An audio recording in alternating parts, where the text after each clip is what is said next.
Well, hello there. I am Dean the Turkey Legster.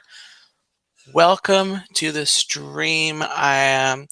This is Once Upon a Turkey Leg, and this is the stream I normally do on Thursdays. However, I did not go live last Thursday. So tonight is I'm calling it a bonus stream unofficially. It's really a makeup stream, and I'm doing it tonight because the story I have for tonight that I had on Thursday is a Thanksgiving themed story, and I already have plans to go live Thursday night on Thanksgiving with a couple other Thanksgiving stories, and so I want to read this one story tonight, starting Thursday, Thanksgiving night. I am one tweak I am making to Once Upon a Turkey Leg is that I will begin reading 2 stories each week instead of just one. And so that's another reason to go live on a bonus stream. So thank you so much for watching, and join me Thursdays at 9 p.m. Eastern Standard Time for Once Upon a Turkey Leg. Yes, I will. Again, yes, I will be live Thursday, Thanksgiving night at 9 o'clock p.m. with some Thanksgiving stories we will listen. You can listen to, I'll read them to you. So I'm going to go ahead and get on with tonight's story. This is a book that I picked up. There's a little lending library that within a not a terribly long walking distance. There's some businesses down the bike trail near my house. There's a little lending library that you go to. It's a little box library, and I walked down there a couple of weeks ago, and I found this story, this little book here. I thought it'd be fun to read on the stream. Because it is Thanksgiving, I am going to be walking this back down to the lending library and leaving it in there in case someone finds it this week and wants to read this story. So while I still have this book, I'm going to go ahead and read it. This is the first Thanksgiving. It's one of these step into reading books. It's a step 2 book, grades 1 through 3, so I should be able to read it. We'll see how we go. Oh, hey Tina, welcome in, and hello to Chuck, also watching, always watching. Thank you for being here, and anyone else. Make sure everyone to bop the like button for me, please. I would do appreciate it. So here we go. The First Thanksgiving. This is by Linda Hayward, and the book is illustrated by James Watling.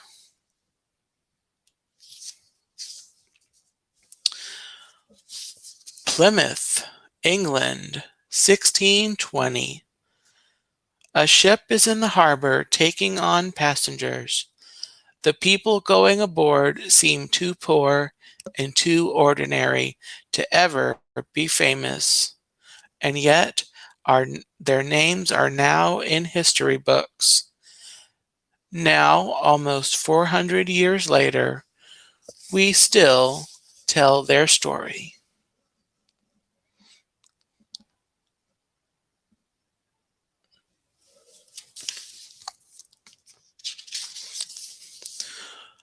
These are the people we call the Pilgrims. They are about to sail to a strange new land called America. They've been warned that Indians may attack them. Even the voyage will be dangerous. There may be pirates or hurricanes. Many a ship has sailed off and never been seen again. The pilgrims are risking their lives. Why?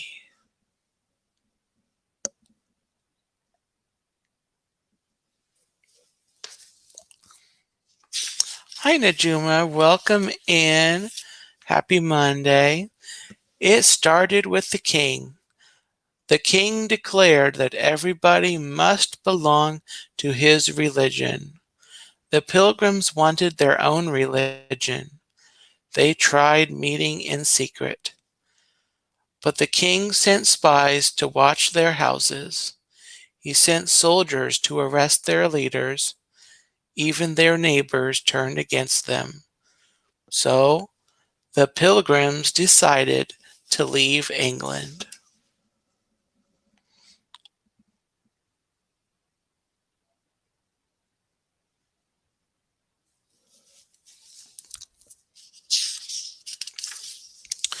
Now at last they are on the ship that will take them across the ocean, the Mayflower.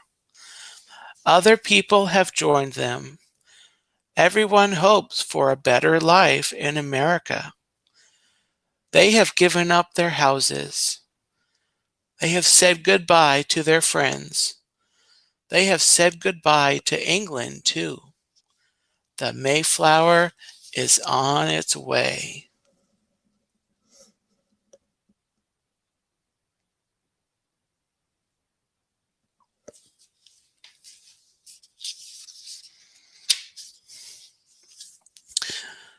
The ship is crowded. There are 102 passengers in all. Most of them must stay in one stuffy place below the deck. It is cold and damp. There is no water for washing. No toilet. Ew.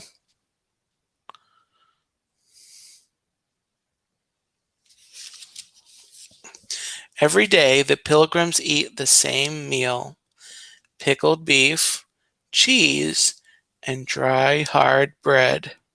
Some of the bread is full of worms. Even the water tastes bad.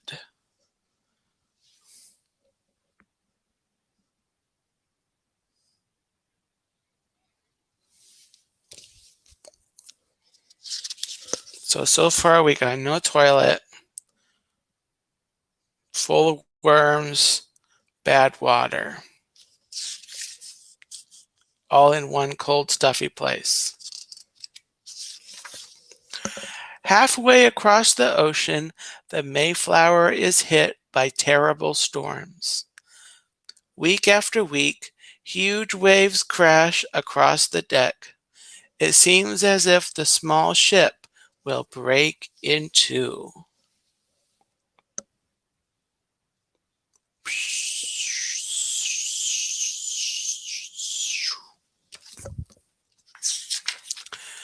But the Mayflower is still afloat after 9 long weeks at sea. One morning, a lookout spots a dark speck ahead. Land!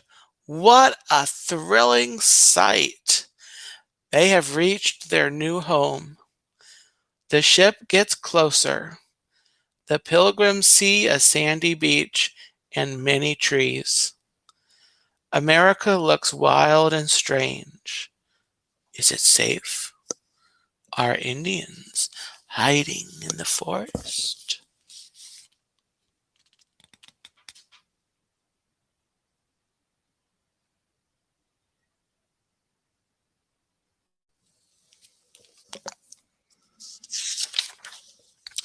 A search party goes ashore. The men walk along for miles and miles. Suddenly, they see Indians, but the Indians are frightened and run away. The men keep exploring. They find wonderful things: corn, baskets, a spring. They take fresh water back to the ship.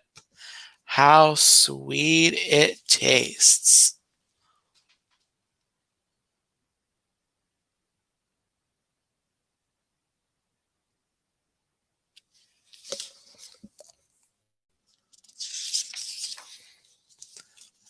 Now the pilgrims must choose a good place to live, a place with a harbor and fresh water and fields for planting. At last they find the perfect spot. Here a brook flows into the harbor. A big rock marks the landing. They will call this place New Plymouth.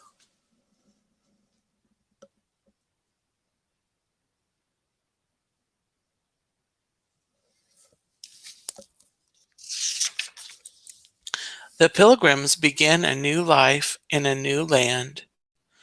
There is so much to do. They must build houses before they can leave the ship. But it is winter.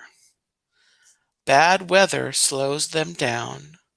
It takes weeks to finish just one house.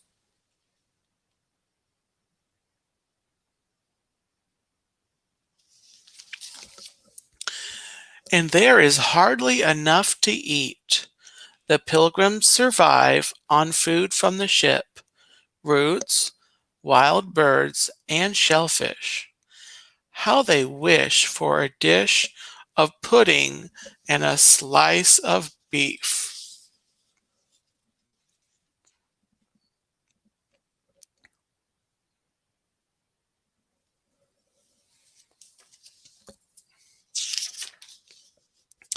On a nearby hill, the pilgrims make a platform for their cannons. They know the Indians are watching them. They can see smoke from their campfires. They can hear them in the woods. A guard is posted day and night.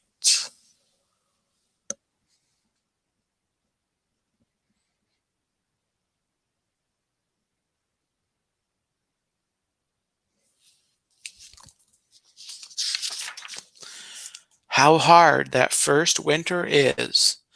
Every day is bleak and cold. Fierce, icy winds rip through the settlement. Freezing rain falls for hours. The pilgrims huddled together by their fires. They feel miserable and so alone.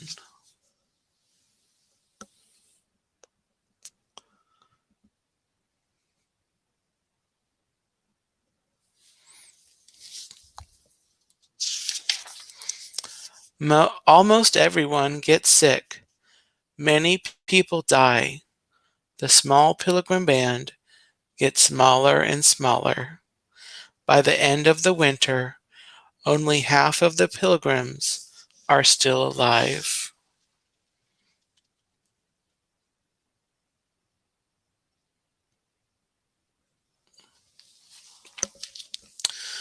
The pilgrims bury the dead at night in secret graves.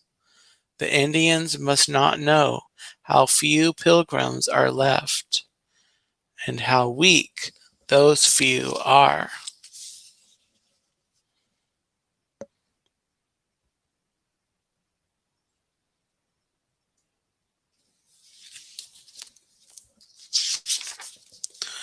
The long, sad winter passes and spring arrives. Indians are sighted nearby. They come closer and closer. Then one day, an Indian walks right into the settlement. The children are terrified. But the Indian smiles and says, "Welcome." His name is Samoset. He speaks English.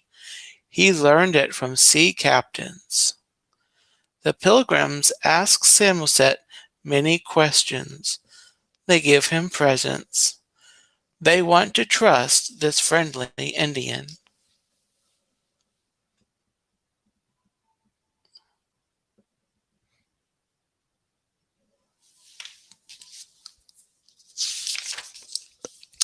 Samoset comes back with an Indian named Squanto. Squanto speaks even better English. He likes the pilgrims and he decides to live with them. He shows them how to survive in the wilderness, how to hunt for deer, and where to find berries and herbs.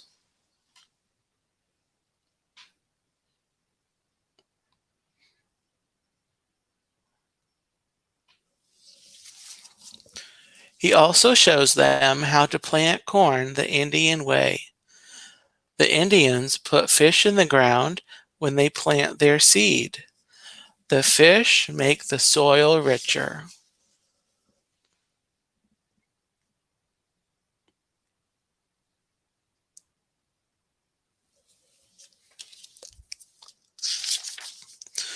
The Pilgrims want to make friends with all their Indian neighbors.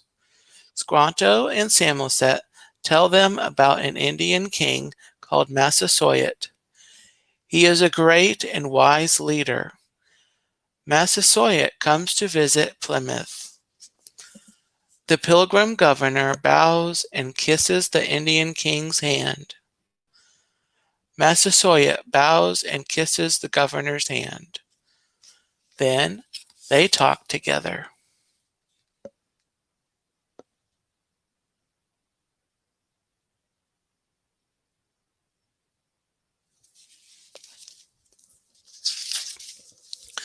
A treaty is made.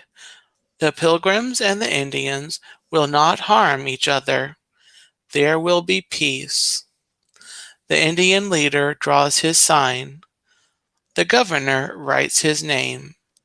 The treaty is kept for 54 years.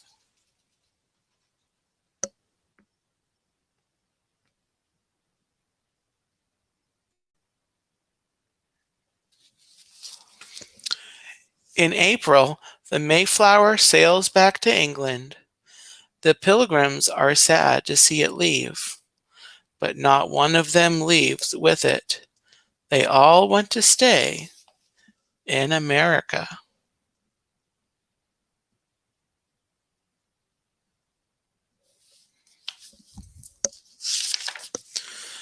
The Pilgrims work hard all summer. In the fall, the fields are full of good things to eat. It is a time of plenty for the Pilgrims. How thankful they are! They have food and shelter and new friends, the Indians. The Pilgrims decide to invite the Indians to a Thanksgiving feast. Massasoit promises to come.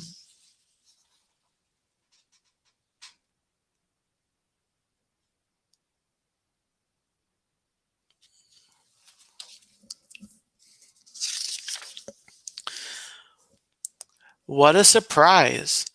Massasoit arrives with 90 Indians. The Pilgrims are worried. How can they feed so many people? But Massasoit knows what to do. He sends some men into the forest. They come back with 5 deer. Now there is enough for everyone.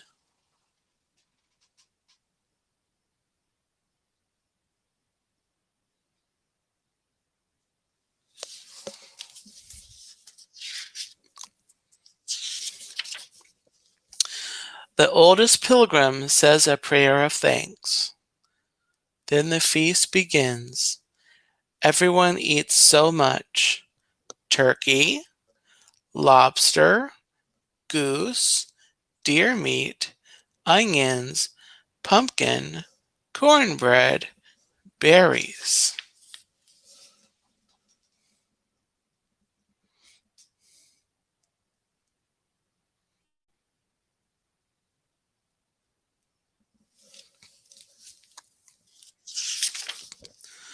The feast lasts for 3 days.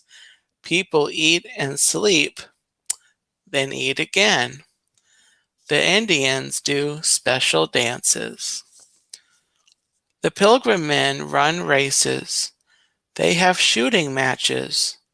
The children play games like tag and blind man's bluff. Everyone has a wonderful time.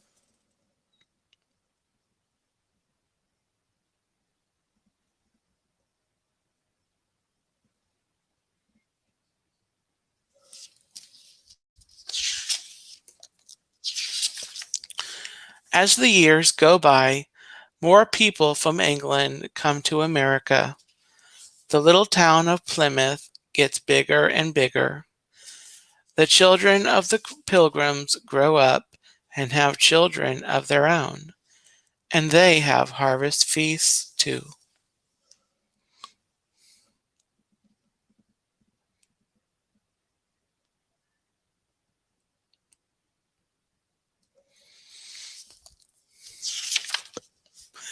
In 1863, Abraham Lincoln, the President of the United States of America, makes Thanksgiving Day a national holiday. The first Thanksgiving is never forgotten.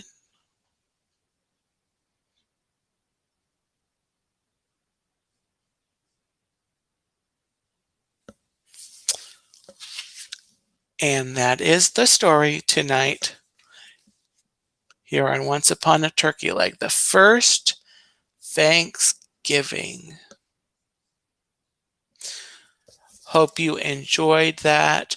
Thank you for watching. And as I wrap up the stream, just a reminder that as we go into the Thanksgiving holiday celebrating and however you do it, whatever you're eating, whoever you're with, I hope you remember to give thanks for everything you have. So many blessings God has given us, and that is why that is the reason for the holiday and for this occasion of Thanksgiving. It is giving thanks. So just an encouragement and reminder as we go into Thanksgiving. And so with that, again, wherever you are Thursday night at 9 o'clock, I hope you'll come back here and listen to some more Thanksgiving stories. And I will see you then. So thank you so much, everyone watching, whether you're watching live or on the replay. Please pop the like button again. If you're on the replay, let me know in the comments that you were watching, and I'll get back to you as soon as I can. So until next time, have a gobble-tastic night and take care.